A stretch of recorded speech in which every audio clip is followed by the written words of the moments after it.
Hello, friends. Welcome to Creative Medicine. In this lecture, we will learn about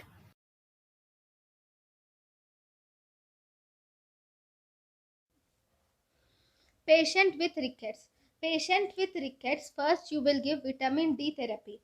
After giving vitamin D therapy, you will have to reassess the patient after 1 month.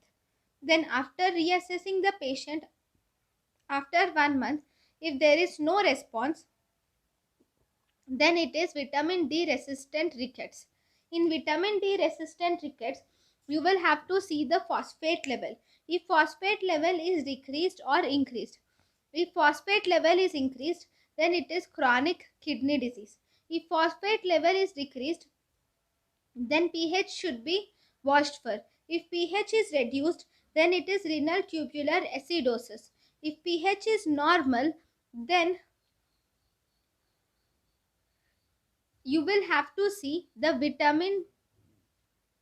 If pH is normal, then you will have to see parathermone levels. Okay, if the parathermone levels are normal, then it is renal hypophosphatemic rickets. If parathermone levels are increased, then it is vitamin D deficiency. But